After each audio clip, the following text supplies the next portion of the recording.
Ladies and gentlemen, I know I've had people express concerns that whenever they deal with the system, when they deal with Child Protective Services, DCFS, or whatever it is that you want to call it in your cities and your counties, that it seems like maybe they kind of are on their own agenda. Maybe they have, maybe they're overbooked, like they're overworked, like they're taking on too many cases, and maybe they feel like they're not getting paid enough. I'm not really sure what the reason is, but I do know that a lot of places, especially like in Cuyahoga County in Ohio, which is one of the standout places because it's a place I talk about a lot, but places like that definitely need some reform. Okay, in this situation, you have this person who is taking this mugshot, this smile right here, and it really bothers me. And I want you guys to understand why it bothers me. Because this is one of your trusted officials from the Florida, let me make sure I say this right, Florida Department of Children and Family Services. And this individual has been arrested, and I want y'all to just hear the details. Now, this started about 13 months ago as a missing persons report. Heather, who was a 17-year-old girl who had been living in group homes in Flagler and Volusia counties, had run away from racetrack gas stations. So I don't know if y'all have a racetrack, but I've seen those gas stations on State Road 100, where she had been with her caseworker by the name of Deirdre Wade. Last week, the Florida Department of Law Enforcement reported Wade's arrest on charges of felony child neglect, failure to report child abuse, and providing a false report to law enforcement on this young girl.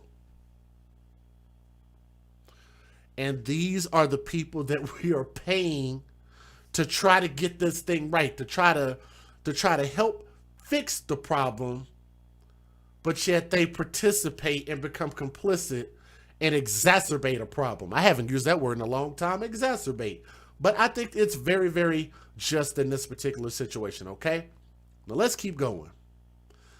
Heather, the 17-year-old girl, had been drugged and raped. I repeat, the child in question has been drugged and raped during a runaway episode when she was 16 years old, according to FDLE. Hashtag not my words.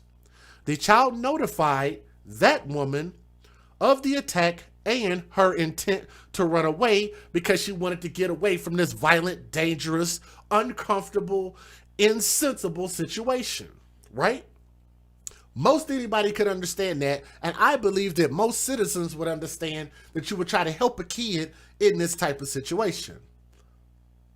But neither of which Wade reported to law enforcement until roughly a whole month afterwards. But that was only a small part of a much larger story of apparent neglect and lack of supervision or protocols that might have prevented the girl from running away again and again from the agencies responsible for the child's welfare, the Daytona Beach-based Community Partnership for Children. Now, most of that was uncovered by Flagler, I'm not sure how you pronounce it, County Sheriff's investigation, if not on a hunch, at least on the detective noticing almost as soon as the missing child report was filed that something was wrong. The caseworker's claim made no sense. And detail after detail gathered from that point on only confirmed that something more serious was going on. Now, what started with a missing child report in Palm Coast turned into nearly a year-long investigation by Flagler County Sheriff's Office Detective George, I'm not going to even try to pronounce his name, Detective George H. Hysterectomy? What is his name? H. Christopoulos. What? Wow. I'm sorry, bruh, but damn. Anyway, Detective George. So let's just call him Detective George. Based on who worked with the FDLE, then built its own case and arrested that chick right there smiling, right? Let me give a shout out real quick to Nicole Zafke, who sent in some love and took on the $5 challenge. So I want to show you some love right back and say thank you very much.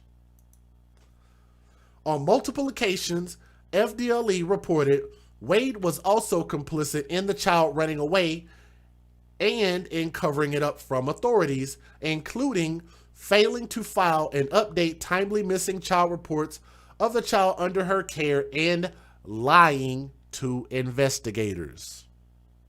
Now, as I'm giving y'all these details, y'all have to let me know what you think and what y'all think the appropriate charge should be. Like, what do y'all think her bail should be? How many years in prison do y'all think she should get behind these accusations if she's convicted? Okay? Now, they said that she lied to investigators. Now, agents also found that she hid the fact that the child was living in a different county with an adult individual who was not cleared for foster care. And I have another question real quick for you guys that are listening. If you guys did not see the documentary, and what's going on, let me give a shout out to my brother, Relationship Rehab. Shout out and salute to you, bro. If you guys have not checked him out, check his breakdowns out, man. I still watch my brother and support him. Y'all make sure and check him out. I had to shout him out. But if you guys have not watched that documentary, which talks about the corruption in the Child Protective Services, and shout out to Dana Brockaway from the NAACP and Dear John, I remembered that off the top of my head, but she is an advocate more than anything for children as well. So if you guys have not watched that documentary on my channel, you must watch it because it talks about people just like this. This woman allowed this child to be in a different county where she was not cleared to be and was living with an adult individual who was not cleared for foster care. Now, I have a theory. Can I tell you guys a theory of mine? Since this lady want to smile so big, like she looks like she needs that smile smacked off of her face by one of my good brethren and sisters out there, huh? I don't like the fact that when people do something to kids and then they have the audacity, and like Stephen A. Smith says, the unmitigated gall to bring I'm gonna try not to cuss, to come in and do a mugshot picture and smile, knowing what you're accused of doing. Where is the smile? Where is the joy? Where is the appropriateness in a person smiling during a mugshot, knowing that you're putting an individual child who can't speak for themselves nor defend themselves against the tyranny of their caretakers, knowing that you're complicit and putting them at risk? How do you smile like that? I don't get it. I don't see how you sleep at night. But I'm going to tell y'all what my theory is. Are y'all ready? You better hold on to your britches for this one. Here we go. I believe that this woman with this pretty smile on her face put this 16/17-year-old girl in the hands of somebody that she was potentially dealing with. Either for one or two things. Either it was somebody she was involved with on a personal/sexual level, or she did it because she got paid. And I want y'all to understand, and I don't want to scare you guys, especially for those who might not be conspiracy theorists, but I'm going to warn you what I'm going to say might not sit well with your sensibilities. But we do know that there is a huge black market of children coming up missing. And children ending up in the sex trade. Children who have been kidnapped and disappear and go off of the radar for years until they end up in their 20s and 30s. And now you got to hear these wild stories about where they've been all this time. And one thing I would have to wonder is like, here's my thing. I always point it back to the parents because I believe that the problem always starts at the nuclear level. Biological mother, biological father, where in the hell were they? Clearly, the mother and father or one or the other had this child taken from their custody because they were not suitable parents. That's where this starts. Way before it gets to this chick and way before it gets to anything that she did wrong, we have to always put this back into proper perspective and say, What did the parents do to lose their kids in the first place? Is that fair? I think it's fair. If you don't think it's fair, then that probably is where we are, where we have a problem in America, where we continue to keep pointing the finger at everything else when we could point the finger at the source of the problem. Parents do what they're supposed to do. We don't end up in this situation. But I digress. Let's move on with this story. She hid the fact that this child was living in a different county with an adult individual who was not cleared for foster care.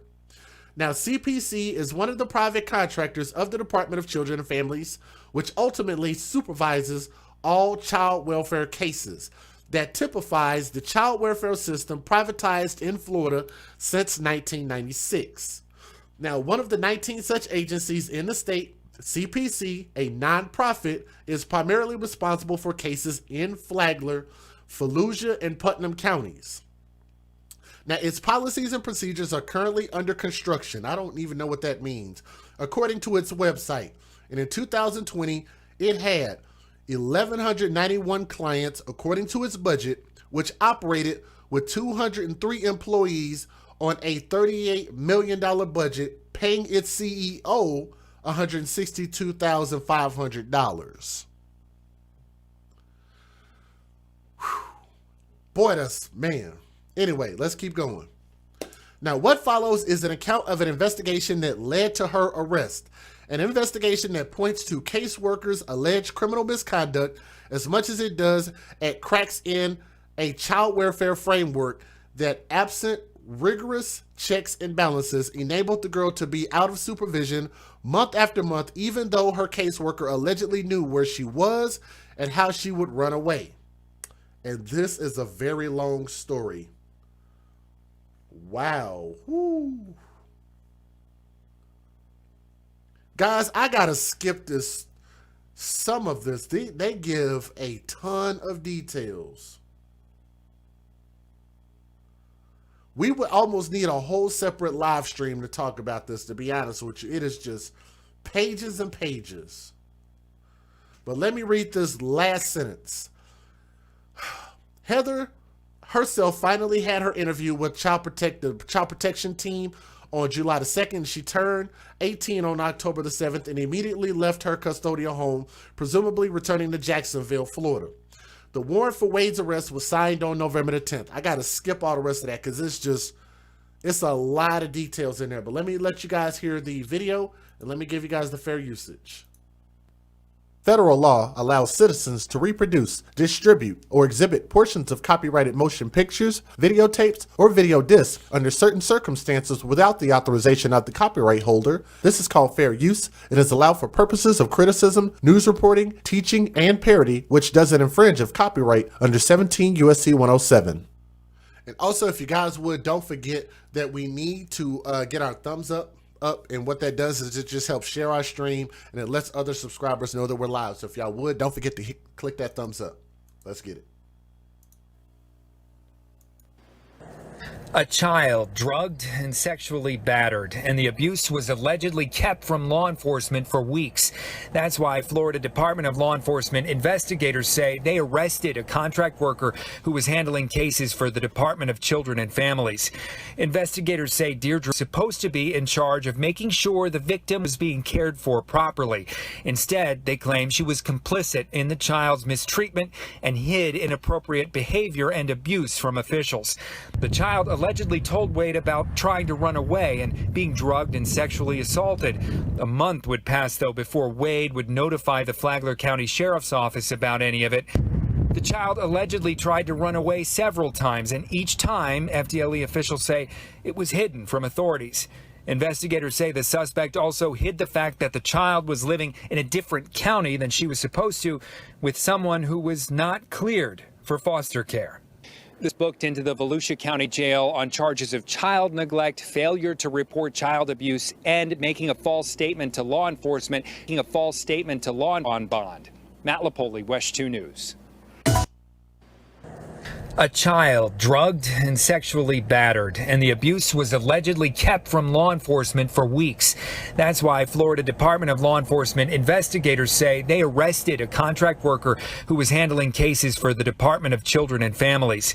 Investigators say Deirdre was supposed to be in charge of making sure the victim was being cared for properly. Instead, they claim she was complicit in the child's mistreatment and hid inappropriate behavior and abuse from officials.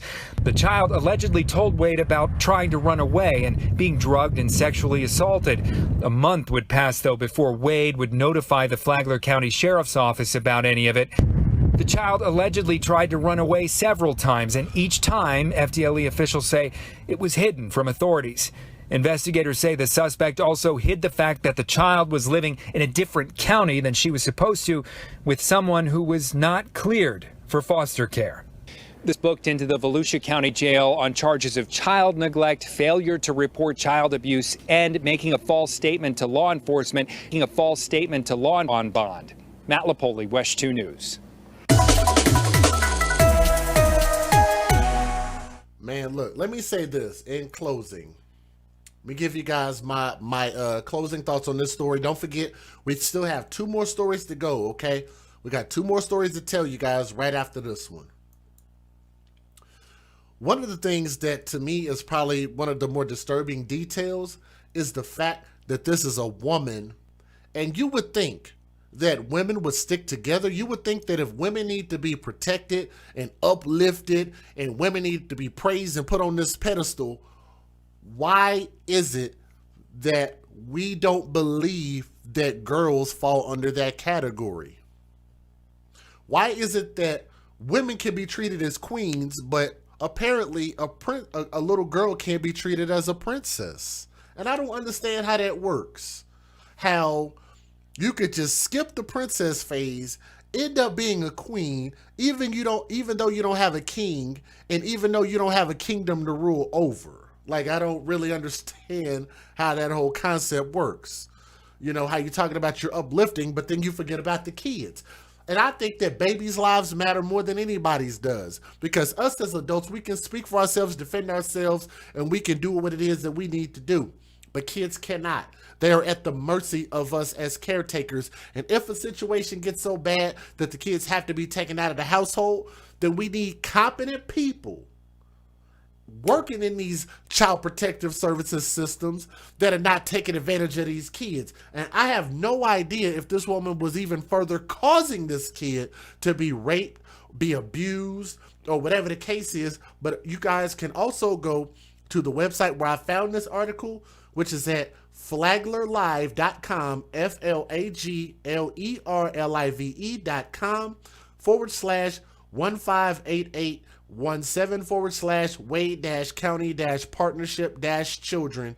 That's exactly where you can find this article if you want to see the entire details. It's a ton of details, like a lot of reading. That's why I couldn't do it for this particular story right now, but you guys can see more details in there. But again, I think her bail, which is what I was really, really appalled by, I'd have to look it up again, but I think her bail was like $2,500. Now, y'all can correct me if I'm wrong if you look that information up and find out that it's incorrect, but I do believe it's incorrect. I think her bail was $2,500. If you get a bail bondsman, 10% of that, $250, she's back on the streets. And I don't know if that would put this case at risk if she still has access to their systems and logins or paperwork or whatever the case is, or even potentially the people that were involved in this could potentially make it harder to convict her of the charges that she's been charged on. But like I said, I think this person needs to be held responsible to the fullest extent of the law. And matter of fact, to the people that raped that 16-year-old, 17-year-old girl, or whatever age she is, whatever charges that they face, I think that this caseworker should face those same charges for helping this to go along and potentially hiding it. Because I think that the person that sees something and does nothing about it should be held just as accountable as those who did it. That's the only way that I believe that we're going to get some accountability here in America.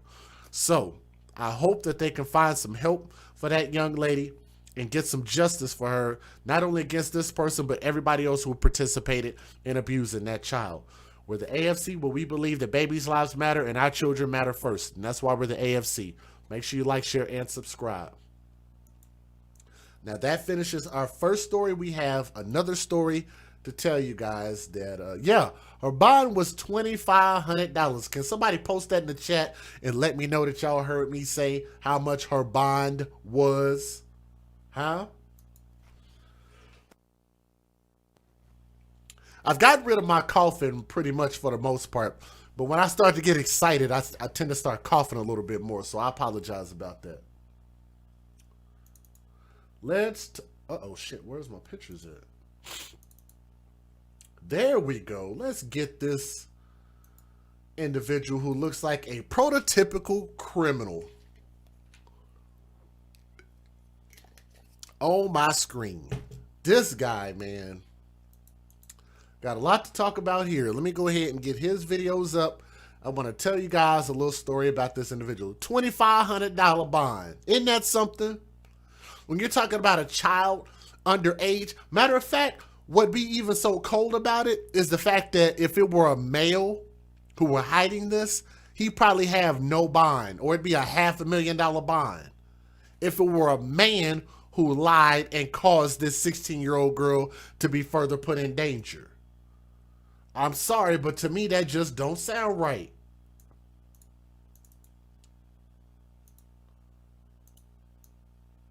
Like I said, I don't know how y'all feel about it, but that's how I feel about it. Anyway, let me talk about this particular story here. Oh, got stuff in my mouth. Sorry. Let's see here. I think this story is a little bit long too, but this one's not quite as long as the last one.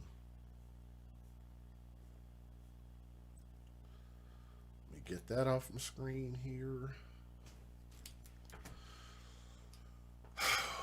Murdered his okay, so this is his kid. Man. Okay. Lot to talk about here. And we're going to talk about that lady here in just a moment too. Matter of fact, let me shout these people out real quick. I think I got Shaquita, who donated in Cash App. Thank you. And thank you to LaQuisha, to Melly, to Candy, and anybody else. If you guys want to donate and contribute to our show, you know the links are in the description box for Cash App, Venmo, and PayPal. Patreon is one-time monthly for anybody who wants to join on there. And I think we have a number of different websites if you guys want to check those out. But all of those things are all in the description box, including my email address if you have a story that happened this year that you want to send to me. If it happened like a year or two prior, then we have to stick with our current stories, okay? But let's talk about this.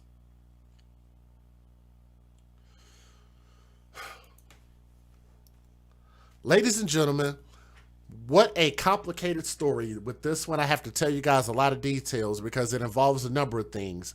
It involves a father, it involves irresponsibility, and it also falls under the fact that you know that 2020 has been marred with this thing called COVID-19, coronavirus, or whatever the case is. And it's caused us a lot of difficulty when it comes to how we live as Americans, how we run our businesses, and also how we are letting criminals out of jail, even those who are convicted of violent crimes. So I have a little bit of a story to tell you guys about this individual that you see on my screen, who literally in the face looks like a prototypical criminal. Now, I know they say that you should not judge a book by its cover, but damn it, I'm going to tell you, if y'all judge the book by its cover like I judged this individual, then you know that you were probably correct. Okay? Now, the individual that you see on my screen, and no, you're not seeing things, that's the same person right there. But let me go ahead and back up on that picture. This individual's name is Matthew Garcia, who is 24 years old. And we recently reported allegedly murdered his own infant. This man is charged and arrested with murdering his own child, his own infant. And he also was arrested in June of 2009 last year for home invasion in Stockton, California. If you guys are wondering where Stockton, California is, we've talked about Stockton, California, and shout out to Billy Simone Williams and the family out there. You guys know that that was a very difficult story that we talked about with regard to her father and stepmother, who we're still trying to sort that case out, but that family is out there in Stockton, California. But nonetheless, he is also an individual who was arrested for home invasion. But the crazy part about the home invasion is that I believe he was a part of 2 home invasions at the same house. Excuse me, not the house, but the apartment. Him and his partner, let me see if I can get back to his partner's photo. This guy right here. Him and his partner were so bold that they returned to the scene of the crime to invade the same home twice. Okay? Now that's been confirmed by Stockton Police Department, hashtag not my words. Now, yet a year later, Garcia, a clearly dangerous criminal, is back on the streets, which sadly allowed him the ability to murder his own baby. Now, let me skip some of this part here. Actually, I'm going to try to read all of this. This website, and I want to give a shout out to 209times.com. And they said they have called, emailed, and left text messages for District Attorney Tori Verber Salazar and her Public Information Officer Angela Hayes trying to get answers. Hayes provided what they could only be classified as purposely misleading, a cryptic answer to many of our written questions. No, he did not participate in restorative justice program. When I again asked, When I again asked if that meant Matthew Garcia had not participated in any diversion program, Angela Hayes told me she's no longer the DA's public information officer and that she didn't realize I was asking questions on behalf of a media organization, but thought rather I was asking for a friend. And for the record, we have never been friends. The DA's office has hired a new public information specialist that, to the best of our knowledge, does not have any legal or law enforcement training or experience whatsoever. In a futile attempt to justify the former DA public information officer's lie by omission, the new DA public information officer, Elisa Bubak, B-U-B-A-K, was instructed to write the following. As you will note, the defendant was not involved in any restorative justice programming, like Angela Hayes mentioned to you in a conversation yesterday. Again, I asked from the beginning if he was offered any diversion program. After much pushing, the DA's narrative has since evolved. Previously, Matthew Garcia pled guilty to attempted robbery and burglary. He was offered a 6-year state prison sentence, suspended for an extensive year-long live-in treatment program at the Jericho Project in November 2019. He refused the treatment program and opted for a state prison sentence. On January 28th of 2020, Matthew Garcia was sentenced by the Honorable Judge Ronald Northrop 3 years in state prison. Now, due to Governor Newsom's July 2020 edict on reducing the prison population during COVID-19, Garcia was released on August the 4th of 2020 and placed on parole. The San Joaquin District Attorney's Office was not notified of his early release. Bookmark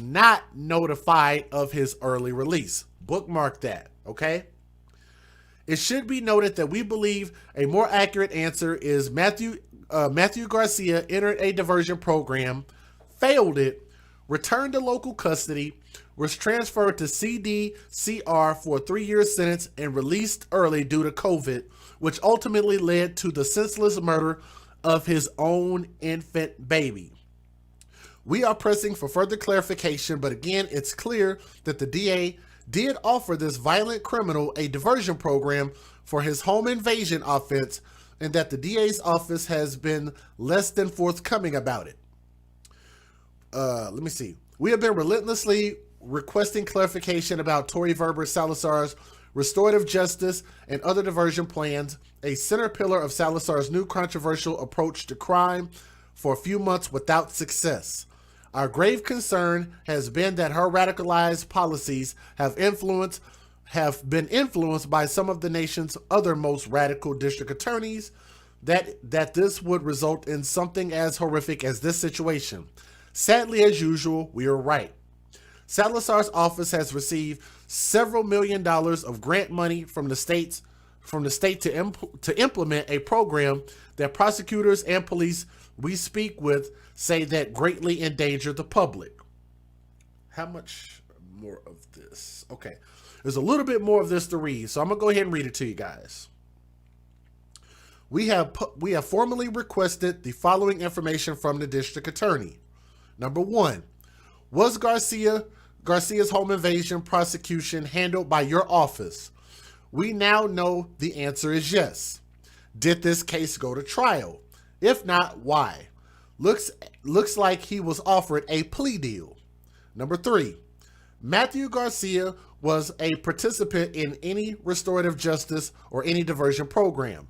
The answer was hard to pull out of the DA, but the answer is yes. He was offered drug diversion in lieu of a prison sentence. Number four, will the San Joaquin District Attorney's Office incorporate this horrific failure in the statistics as they manufacture the success of their various diversion programs? Still unknown.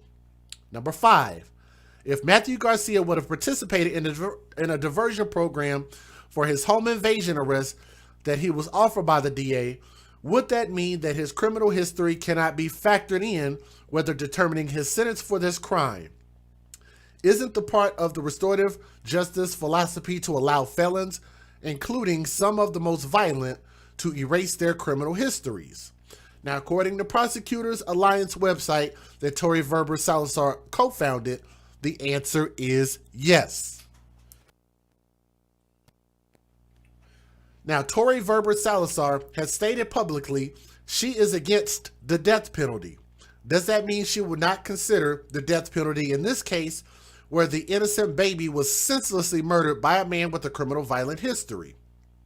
This fits the disturbing pattern that 209 Times has been alerting the public about for several months. Despite our repeated requests, Tory Verber Salazar has never explained how Rodolfo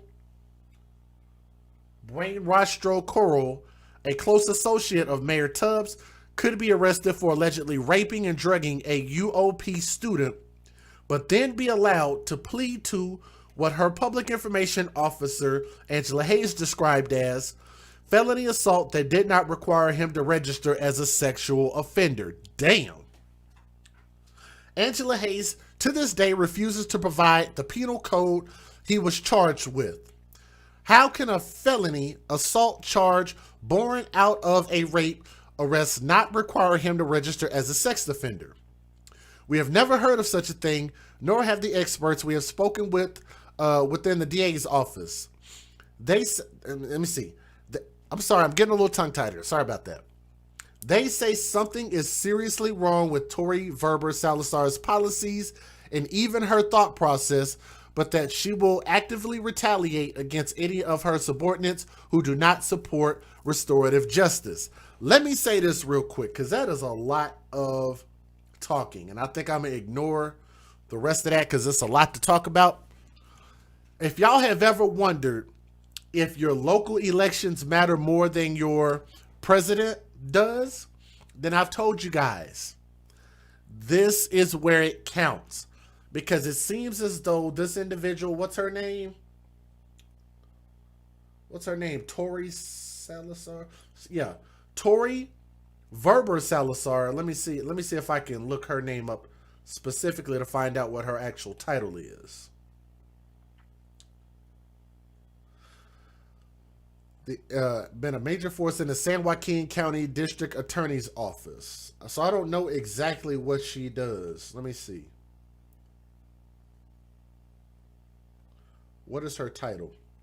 It just says the San Joaquin County District Attorney's Office. She's a district attorney, so she's the DA. Those are things that you can actually vote on.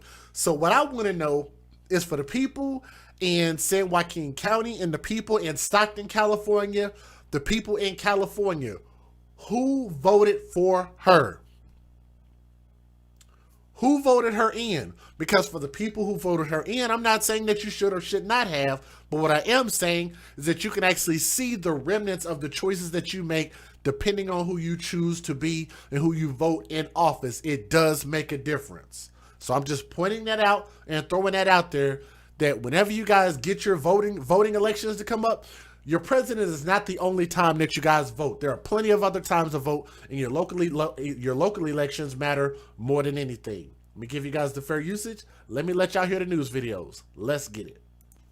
Federal law allows citizens to reproduce, distribute, or exhibit portions of copyrighted motion pictures, videotapes, or video discs under certain circumstances without the authorization of the copyright holder. This is called fair use. It is allowed for purposes of criticism, news reporting, teaching, and parody, which doesn't infringe of copyright under 17 U.S.C. 107. And like I say, if I'm wrong, but I thought y'all actually vote on your DAs, if I'm not mistaken. I think I've seen that on the ballot. Like, you can literally choose who you want to be in there, but I could be wrong. Let me know if I'm right or wrong about that. Here we go. Let's get it. Actually, let me refresh my videos here real quick. Give me just a moment. Get these pulled back up.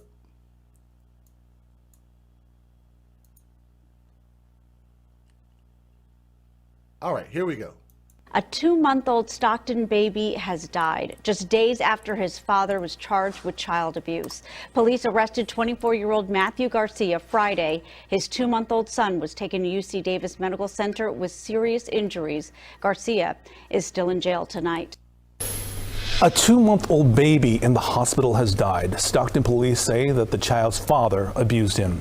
That man, 24-year-old Matthew Garcia, was arrested last week. Right now, he faces felony child abuse charges. Officers were called to UC Davis Medical Center on Wednesday to reports of a baby not expected to survive and with injuries that seemed like abuse. The baby died last night. Police say the abuse happened at the family home on East Marsh Street. Father is under arrest in Stockton tonight on a child abuse charge. Police arrested 24-year-old Matthew Garcia after his 2-month-old son was taken to UC Davis Medical Center with serious injuries.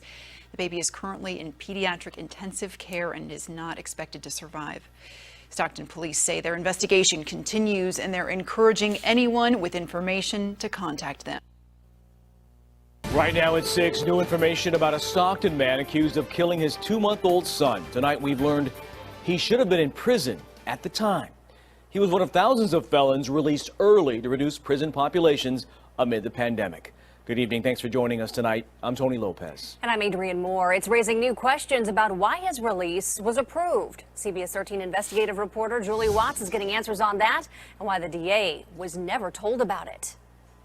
Let's first establish Matthew Garcia is a convicted felon who was supposed to be in prison last week. Yes, he should have been in prison. But San Joaquin County Deputy DA Angela Hayes explains even though Garcia had been convicted of felony burglary and attempted robbery, those are considered serious felonies, not violent felonies under the law. With credits, he was set to be released in December, which qualified him this year for early release under the governor's COVID-19 order. A heinous home invasion targeting a house full of children. We covered his arrest last year following a home invasion robbery with 5 young children in the apartment. Did you know he had been released? No. She says while they are often notified when a serious or violent felon is released early so they can warn victims, the state has not revealed the identities of the thousands of felons released amid the pandemic. Just to clarify, the state has not notified the DA's office of any of the serious felons they've released into your county. Not since the pandemic has started. Apparently there was no plan in effect to notify district attorney's offices or victims of who was going to be released. CBS 13 has been pushing the state for answers and transparency for months. How many of these inmates are actually violent offenders? And while the penal code doesn't require they notify the media or DAs, CDCR tells CBS 13 the department did send notification to members of various law enforcement arms as well as registered victims. Had he served his term in prison, he would have been in prison on November 11th. That's the day baby boy Garcia arrived at UC Davis Medical Center with serious injuries, according to the hospital, consistent with child abuse. He died from those injuries 2 days later. Garcia's arraignment was set for today, but has been rescheduled for tomorrow. Our other top story tonight, a terrifying home invasion. 2 suspects breaking into an apartment late at night with 5 young children inside. The youngest just 1 year old.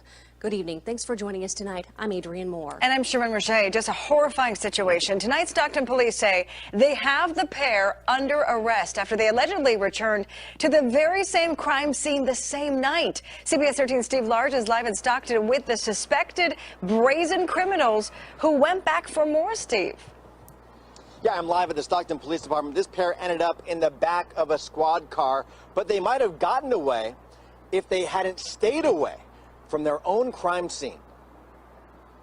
A broken, boarded up sliding glass window is one sign of the brazen home invasion at this Stockton apartment unit. Shattered glass still scattered on the ground after 2 suspects climbed up the balcony and broke through the window. I'm gonna back this up just for a second because I'm gonna record this also. If they hadn't stayed away from their own crime scene. A broken, boarded up sliding glass window is one sign of the brazen home invasion at this Stockton apartment unit. Shattered glass still scattered on the ground after 2 suspects climbed up the balcony and broke through the window at around midnight, startling the 2 women and 5 children inside, ages 14, 10, 8, 6, and 1. The suspects demanding money from their victims. That's crazy. Dejanay Jackson lives in the same apartment complex with her young daughter. She says families here are already struggling to make ends meet without being targeted by criminals. Well, how are you coming to low-income apartments expecting to find something? Obviously, we stay here because we don't got much already, you know? Let me let y'all hear this again, man. Boy, we done did it again. We's done it again, boss. Let me let y'all hear this again. Oh my goodness. Already struggling to make ends meet with these people that be doing these interviews just be telling on themselves because they just want them some camera time. Let me let y'all hear this again. Without being targeted by criminals. Well, how are you coming to low-income apartments expecting to find something? Obviously, we stay here because we don't got much already, you know? Really? Let's listen at this again. Meet without being targeted by criminals. Well, how are you coming to low-income apartments expecting to find something? Obviously, we stay here because we don't got much already, you know? No, ma'am, I don't know that you don't have much when you, A, are on camera with tattoos that cost a whole lot of money. Last time I checked, unless people are just doing a ton of free tattoos, that costs money. All across your chest, all across your arm, that costs money. And B, I'm sure that red weave had to have cost something. I'm sure that wasn't given to you by the Red Cross with the red weave in your head, huh? And number 3, the baby appears to have weave in her hair. Look, man, y'all can get mad if y'all want to, but they keep giving me the content to talk about. All you had to do was stay your simple ass inside the house and just not say nothing. Like, this might not have been your time to talk, right? Apparently, I guess doing your natural hair is just not an option anymore. You gotta slap something on top of your hair to cover it up, talking about it's a protective hairstyle, but you're spending money on stuff that you could actually not spend money on.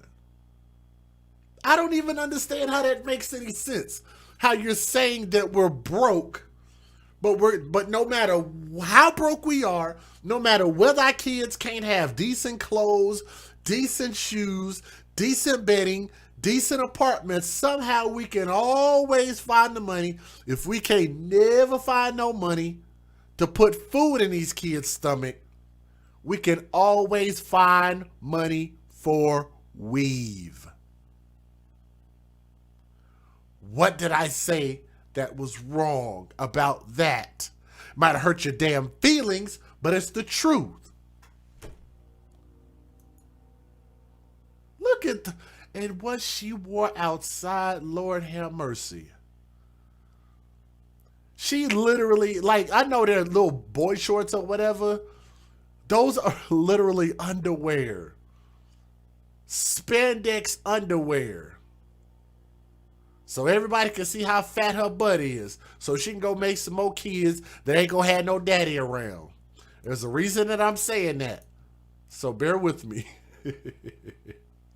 Hopefully I'm not offending y'all too much that y'all not gonna miss the point of what I'm talking about. On the ground after two suspects climbed up the balcony and broke through the window. If y'all understand where I'm coming from, y'all please click that thumbs up. We only got a 323 thumbs up. My phone is not vibrating, so you're not donating, and that's okay. But what I do need you to do is click that thumbs up. Share the stream. We only got 322 thumbs up.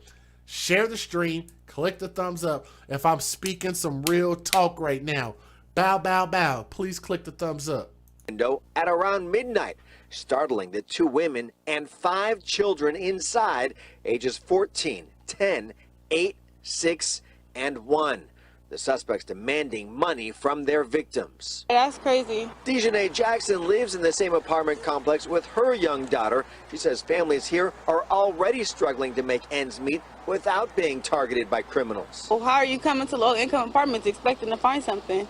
Obviously, we stay here because we don't got much already, you know? Police say the victims left the apartment after the home invasion to call police from the safety of a relative's house. As they were on the call with cops, the victims received an alert from their indoor surveillance system app. The suspects were back in their home. They came back like it was easy the first time. Police arrived at the home and arrested this pair after they fled out the window they allegedly broke to get inside. Matthew Garcia and Mario Ochoa, both 23 years old. A heinous home invasion targeting a house full of children, then going back for more. Thankfully, none of those children or their parents are hurt. The suspects facing a long list of charges, including burglary and resisting arrest. Terrifying, thank goodness. Look, guys, y'all don't come to hear the news. Y'all come to hear my commentary because y'all know I have an opinion, and most people should be here to listen to my opinion. If you don't like my opinion, I understand, but all I ask you to do is at least listen with an open mind and an open heart to my opinion and understand there's a reason and a much bigger reason why I'm saying what I'm saying. So let me put it into perspective for you. We are talking about this story because of the kids. We end up in this situation because somebody was negligent towards the kids. Does everybody understand that that's what every story that I talk about is about? Let's not focus on the weave. Let's not focus on the shorts. Let's not focus on all these kids being had outside of wedlock. Let's not focus on hashtag when you date thugs, you date death with tattoos up your neck. And I think the people with tattoos on their neck and face are crazy people. And those two dudes who look like each other's boyfriends is breaking into people's houses. It's still about the children first. That's what I keep trying to point out. And for 3 years now, I've been trying to point that out to people who will listen. If you get mad about anything else that I'm saying, then you have missed the mark. You have missed the point. Not only what I say is factual and accurate, but you still got to think about the kids, because everything that I talk about in a disparaging way affects the children in a negative way. Aha! Aha! So let's talk about this for a moment in closing, okay? Because it's very sad the fact that we don't even know the name of this little baby boy that was murdered. We don't know his name. We don't know his face. I was not able to give you guys a picture of the little baby that was murdered, which really, really sucks. Because I want to be able to honor him and at least put some respect on that baby's name. But in America, what we're trying to do is so-called slow down the spread of the COVID-19 virus. And whatever means we have of doing that, whether it be to wear a mask on your face, whether to wear a cloth on your face, whether it be to sanitize surfaces, or whether that be to release dangerous criminals back onto the streets in order to slow down the spread of COVID, which I don't understand how that's supposed to slow down the spread of COVID by letting people who are convicted of violent crimes back onto the streets. Maybe there's some expert out there that could explain that to me. Maybe one of you guys know better than I do why they would want to release violent criminals back on the streets so you don't allow COVID into the prison system, I guess? Because there's too many people in the prison system and they could spread it faster to each other. I don't know. But if you think about that, why is that so important as opposed to the fact that he got out, apparently got some woman pregnant, gave birth to this baby, he beat this baby to the point to where this baby ended up in intensive care and it looks like this baby is going to die because of him, because y'all didn't want him to catch COVID. Matter of fact, if this dude is convicted of doing what we call a kick dough, kicking in people's windows, kicking in people's doors, and not only robbing it once, but twice, why wouldn't you want somebody like that to catch COVID? Can anybody explain that to me? Is there a logical reason why you don't want him to catch it and just leave him in his cell, leave him in isolation, put him in the hole, and just let him suffer it out? Why would you not want to do that? And when he passes away, then you could just dump his body somewhere. I think that'd be justice. Because clearly this fool don't know how to be a law-abiding citizen, nor does he care. He don't want to be a productive citizen. But yet you let him out and he had the ability to go do all of this stuff. It ended up murdering an innocent baby who couldn't speak for themselves nor defend themselves. Matter of fact, let's take this a step further. Because some of y'all didn't even post this in the comments section. How did he even get a woman pregnant? Let alone how, but who? Who was the woman? Who was the idiot that slept with a dude with tattoos all across his neck, who you know has a criminal record, who just got out of jail? And they said it was his kid. You slept with this dude, had a baby by this violent criminal, and you let this violent thug criminal, this thug lion out the thug zoo, and then y'all are surprised that this thug lion went and killed a baby.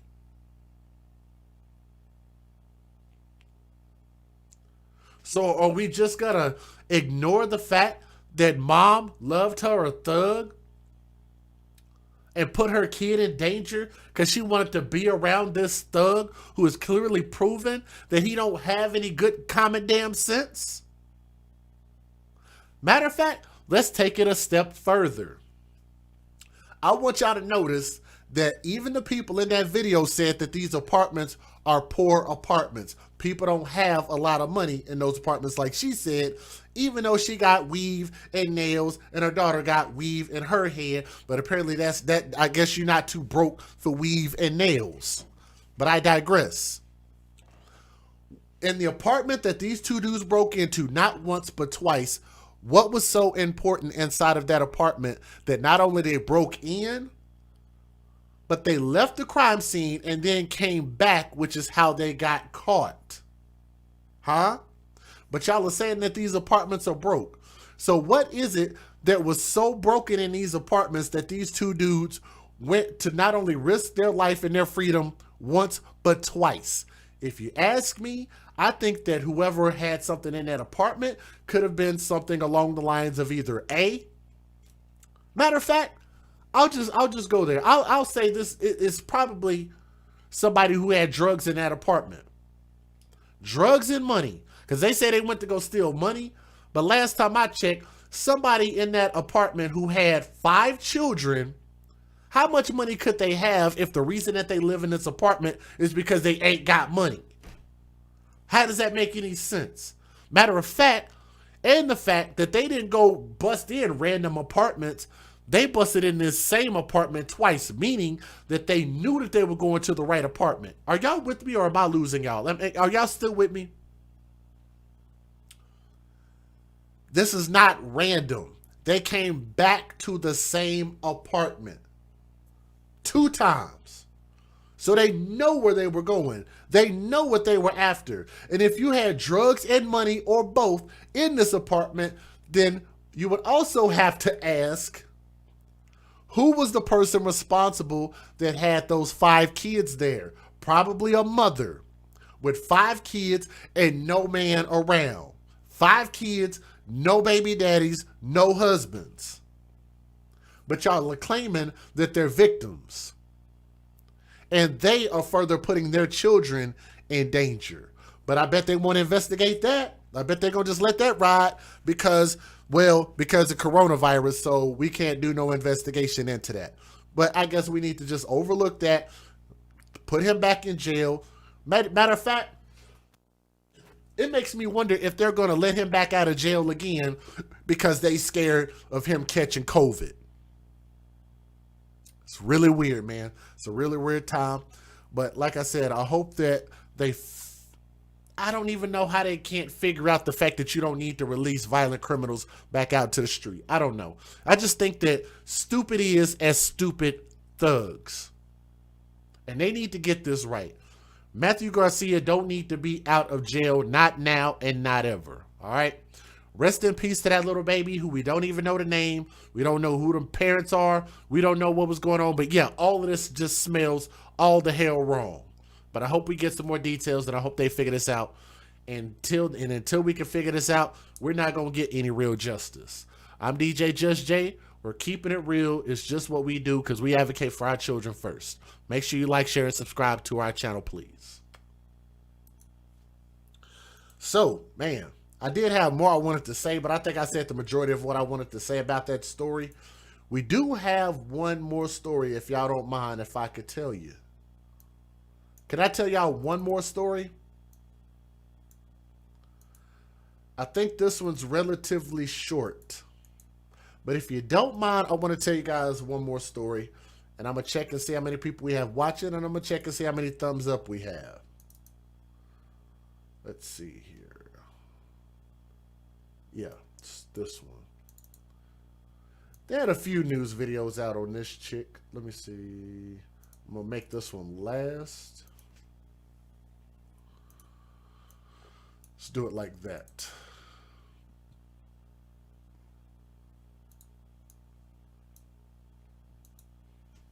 So y'all say I could do, yes, that was his son to Super Soda 90. Yes, that was his son. So he murdered his son. You have to ask, why did he murder his son? Why did he have that much access to his son? The fact that he's a violent criminal. And what woman slept with that man and made a son by him in the first place? It don't make any sense. And everybody just letting that ride. We just gonna skip over all of that.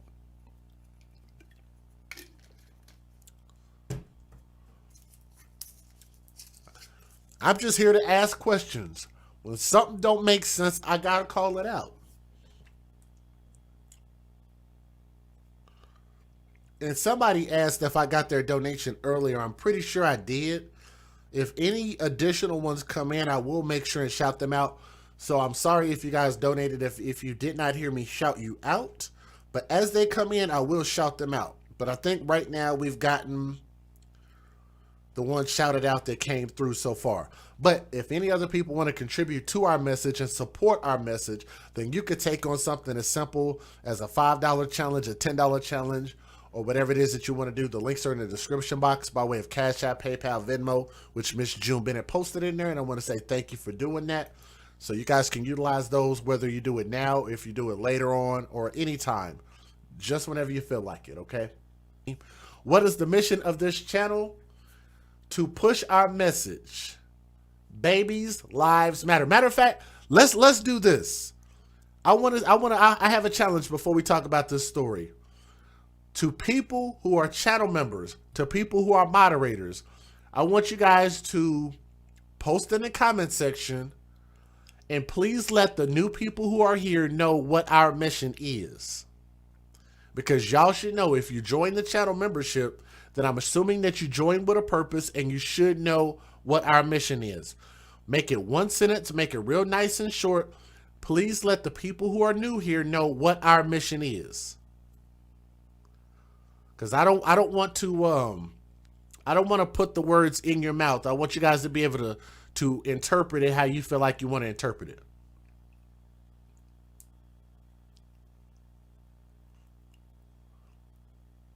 So I think that'd probably be a good way to answer it, because I think that the people that follow the channel and the people who have been supporting the channel for the longest should be able to explain what it is that we do, because I know I can.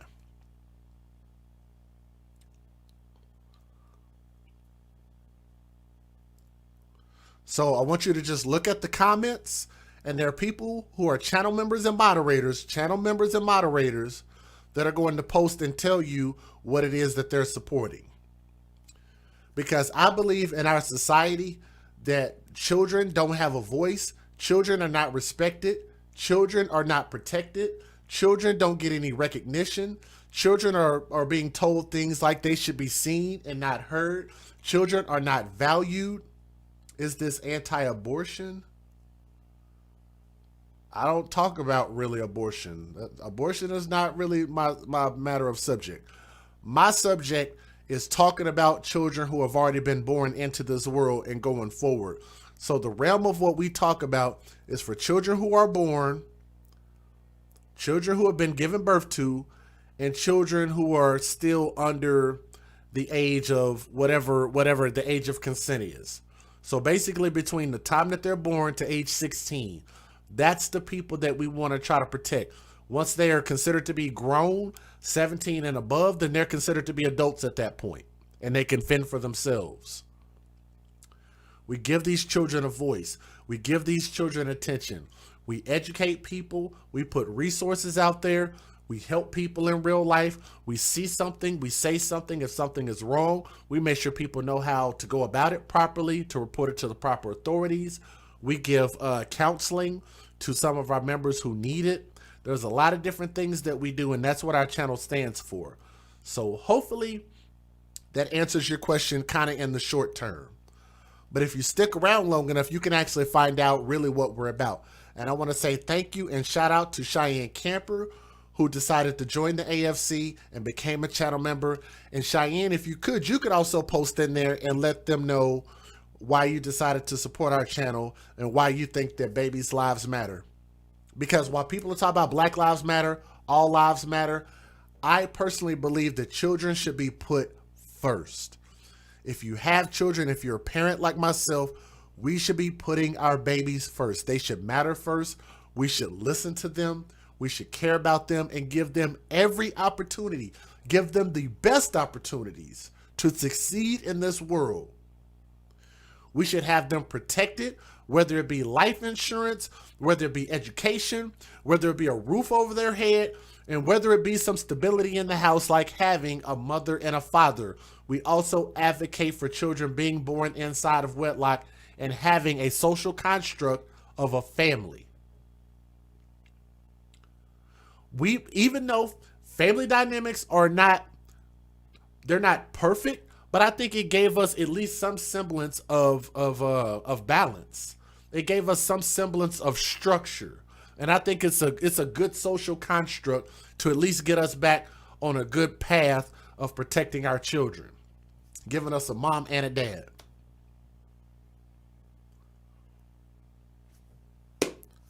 Maybe I'll have to cut that out and upload it as a separate video, but hopefully that explains it. But let's talk about this individual that y'all see on my screen. That chick right there. Wow. Woo, boy, that's a rough face. Let's talk about this lady, because y'all not going to feel bad for her for me name calling her after y'all find out what she did to her kids. Let's talk about this. Ladies and gentlemen, this particular story I want to talk about involves this individual that you guys see on my screen that is accused of doing something that is just beyond unspeakable, and it's just no excuse for it. The individual that y'all see on my screen who looked like she could be Jay Leno's baby sister in the face, with that potato-shaped face right there. Y'all see that face? Let's go back to that face. Y'all look at this woman right here. Oh, square face. Just, I don't understand how you just... Man, this Connecticut individual woman is accused of fatally shooting her daughter, her own kid, and wounding one of her other children because it sounded like she tried to murder both of her kids. The children were twice hospitalized for mental issues that her husband said were worsened by the COVID-19 pandemic, according to an affidavit of probable cause released Monday. So I guess we're just going to blame everything on COVID, I guess. The individual that you see on my screen right there with that square head, her name is Naomi Bale, a 43-year-old Terryville resident. I don't know why she looked like she's somebody's great-grandma. She really do look like she's somebody's great-grandma, like she's about a good 70 years old. She is a Terryville resident who grew up in Seymour and remained silent during a video conference appearance Monday in New Britain Judicial District Court. That individual faces charges of murder with special circumstances and criminal attempt to commit murder with special circumstances.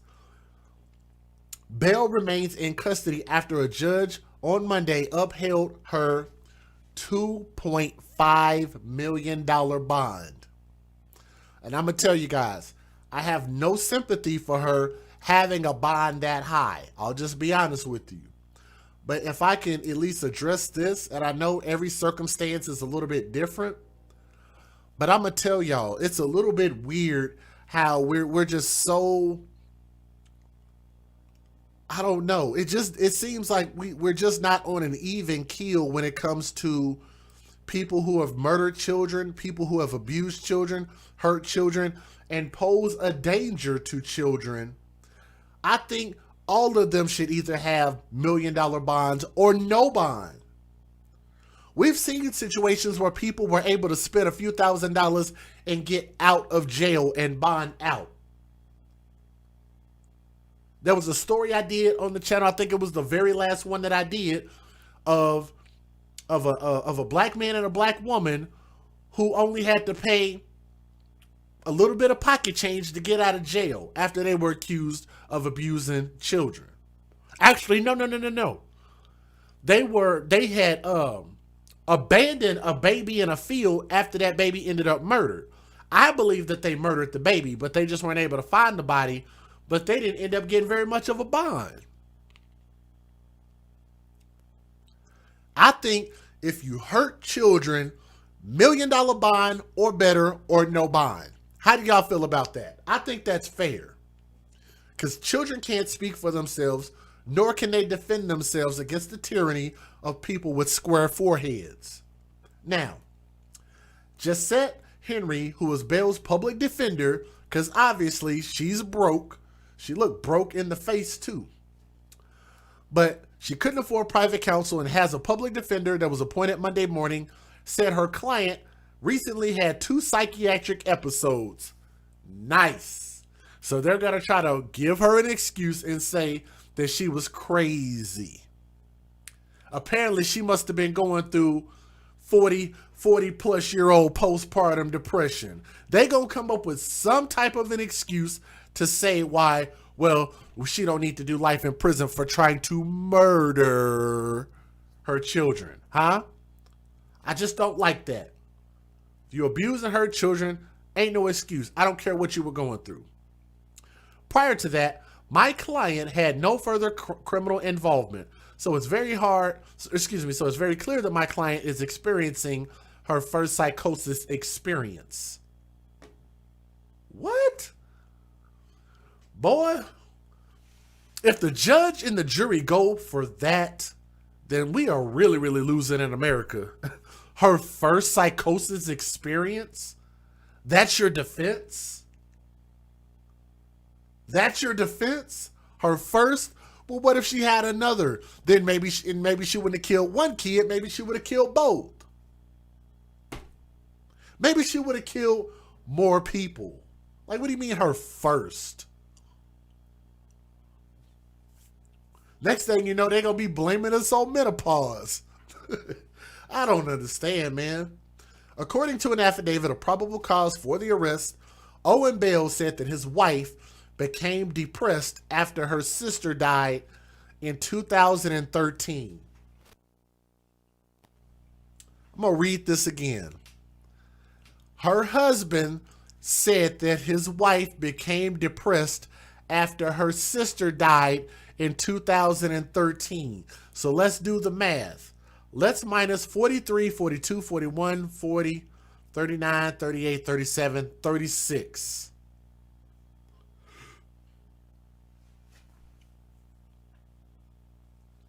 This woman was 36 years old. So you mean to tell me you have seen no death? You've never lost a parent or a cousin or a distant relative or a friend by the time you turn 37 years old?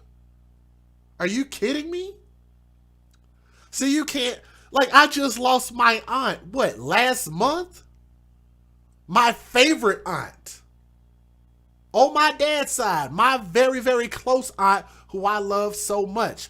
I done lost friends. I done lost business partners. I just lost a business partner. Shout out to my guy Ray, who passed away, what? Not even a week ago. Not even a few days ago.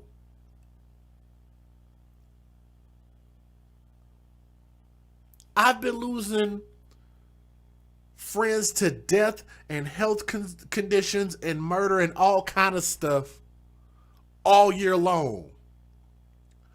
I think it started really like November, December of last year.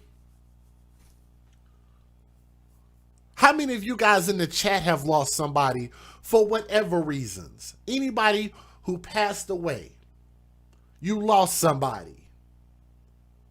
So that's now going to be an excuse for you to kill your kids?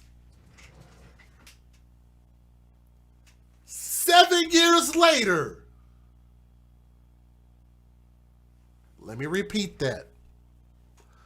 They are now trying to use an excuse of her losing her sister when she was 36 years old in 2013, 7 years ago. You're still mourning your sister who died 7 years ago, and you're bringing that up to say that she was depressed and that's why she shot and killed her kids?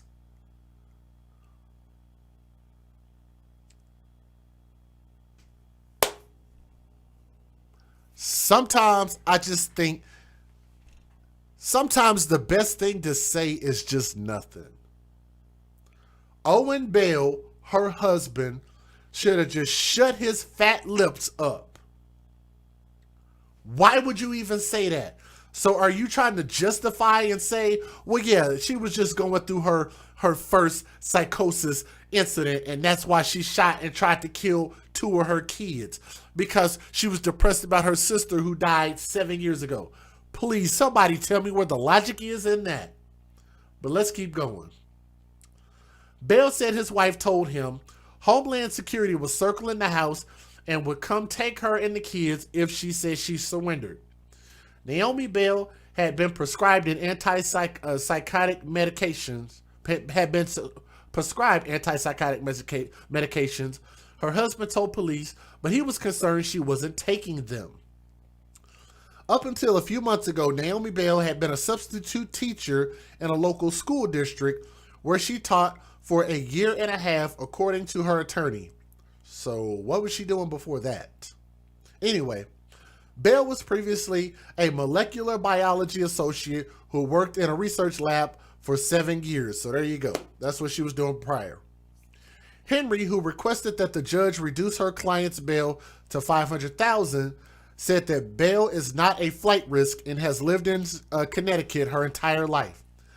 She does have family strong ties. Henry pointed to Bell's family living in the area and the fact that she graduated from the University of Hartford and Seymour High School as evidence she is not a flight risk. State prosecutors asked that Bell's bond remain at the $2.5 million, noting that she faces the possibility of life imprisonment without the possibility of release.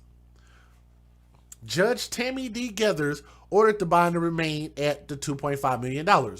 A probable cause hearing is scheduled for January the 12th, which is coming up here in a few months. Bell was ordered to surrender any firearms and ammunition as part of protective orders against the 3 individuals who were referred to only by their initials during the court proceedings. Henry asked that Bell be allowed an on-demand mental health attention with medication. She said Bell is also invoking her 5th Amendment and 6th Amendment rights to not speak to law enforcement regarding the incident. So she's not crazy enough to know that she ain't got to tell them what exactly happened. Isn't that something? But she's crazy, though. She's crazy.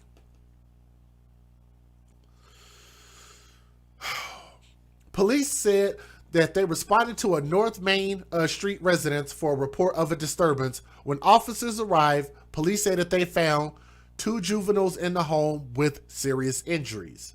One was a 15-year-old that was fatally wounded, while the 7-year-old was in critical condition. State police said Monday that the 7-year-old remained at Connecticut Children's Medical Center in Hartford, but they did not have an update on the child's condition. So we just got to hope and pray that that child survives. Owen Bell said that he had taken the couple's 3rd child to a basketball game when called home and heard the horrible screaming coming from his daughter.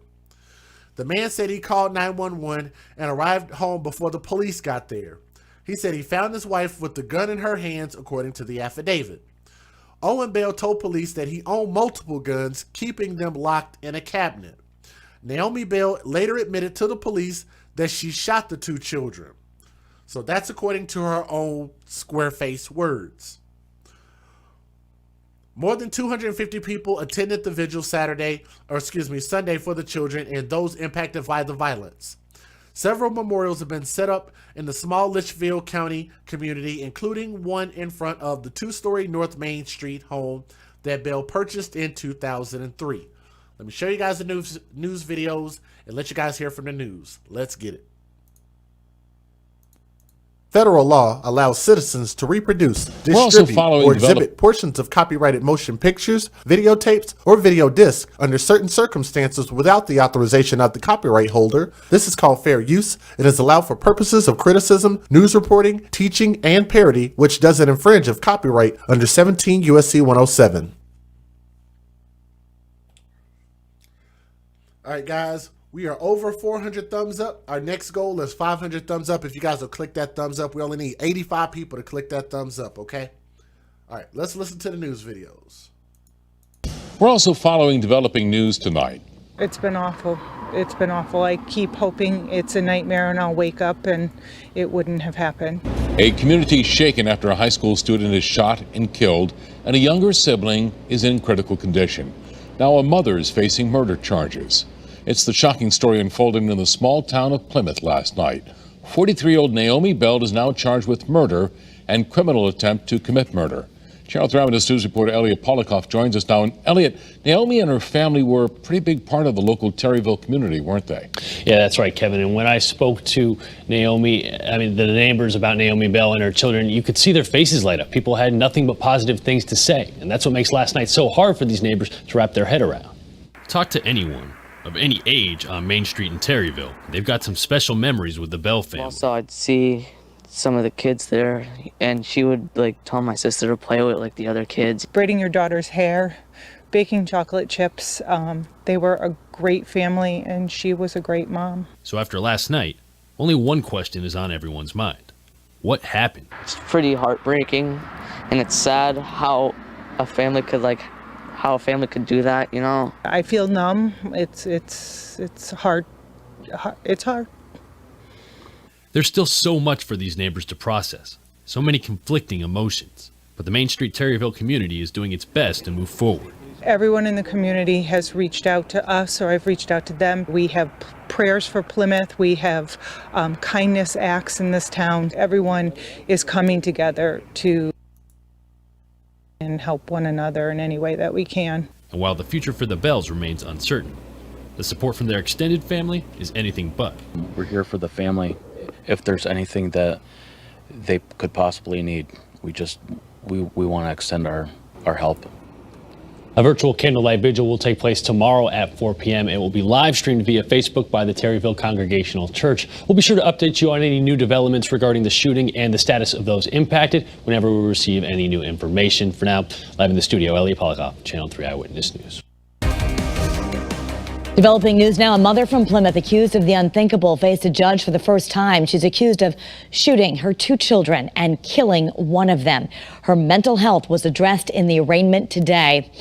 Eyewitness News reporter Courtney Zeller is joining us live now from New Britain Superior Court with more on what has happened in court. Courtney. Well, Kara, the attorney for the mother of 3 told the judge that she had 2 mental health episodes recently. In both cases, she was hospitalized for about 2 weeks. Now, here's what it looked like in the courtroom. Of course, different than what we're used to. The arraignment now is virtual. 43-year-old Naomi Bell was wearing a mask and was seen looking down. Now, this incident all unfolded Friday night in Plymouth. Bell is accused of shooting 2 of her children in their home, a 15-year-old and a 7-year-old. Her 15-year-old daughter died, and her 7-year-old son is still in the hospital. A 3rd child wasn't home at the time. Bell's husband was home at the time, but was not hurt. Her attorney also mentioned Bell is a substitute teacher in one of the local school districts, and before that, worked in a lab for 7 years. She does not have a criminal record. Now, her bond today was kept at $2.5 million. She will be back in court January 12th. For now, we're live from New Britain. Courtney Zeller, Channel 3 Eyewitness News. They're going to try to give as many excuses as they can for this woman. I think they have taken a good stance with making sure and upholding that $2.5 million bond. I think if she were to try to get out, she would definitely do something detrimental. And the fact that one of her kids is in critical condition, I really hope that that child pulls through, which is the 7-year-old. The 15-year-old is deceased. There's no reason for this woman to get out of jail. Not now, not ever. And the fact that you're going to try to blame it on her grieving a death that happened 7 years ago, not 7 days ago, not 7 hours ago, 7 years ago. I think just bringing that up is absolutely ridiculous. And the fact that it came from her husband, like, just shut up, in my opinion. But nonetheless, it's just a really sad situation all the way around. These girls didn't deserve that. And I don't know if there were any causes, anything that they could have did to prevent this. I just think that she just was an evil person and decided to just take it out on these girls rather than taking it out on herself since she was so damn miserable. But nonetheless, keep the high bond, throw her ass in jail permanently, and get rid of her. All right? And RIP to that 15-year-old girl, to the 7-year-old. I hope that that little girl pulls through. This is your boy DJ Just J, where we're going to continue to keep giving our children and our babies a voice, and we're going to speak for them first and keep them as our first priority. From my heart to yours, thank you guys for listening with an open mind and an open heart. We'll see you guys on the next stream, okay? Thank you. If you guys have not already subscribed, please make sure you subscribe. You could also become a channel member at any point in time. And I want to say thank you not only to our new channel members, our new supporters, our new subscribers. Thank you to all of our people who have been here for a long time. Thank you, MMO Family Girl. Said love you all, AFC fam. Good night, chat and Jay. Good night to you as well, MMO Family Girl. Much love. Thank you to all of you guys for continuing to be here and support us. And we will see you guys on the next stream, okay? Talk to you guys later. Peace. Y'all have a blessed night, man. Y'all try to get some rest. Get some good sleep. Love your kids, man. Love the kids.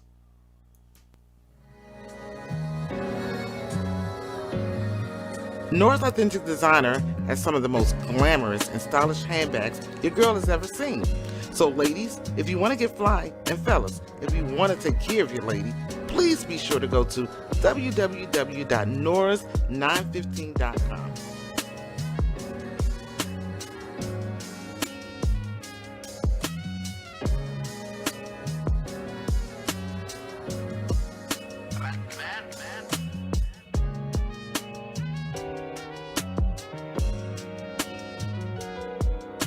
www.noras915.com. That's right, www.noras915.com. Hello listeners, come mask up with Keyline Designs, where you reap what we sow. We offer essential handcrafted face masks made with 100% cotton, equipped with a built-in filter and a slot for refillable filters. Our masks have many uses like riding motorcycles, ATVs, while out in public places, outside exercising, lawn and gardening, and helps prevent the spread of germs. We offer bling, sports logos, monograms, many assorted fabrics and colors. We make child-sized masks starting at the age of 2. Come join us today for the launch of our new website at keylinedesigns.com. Please be sure to like and follow our page on Facebook. Our links can be found in the description box of this video. Thank you.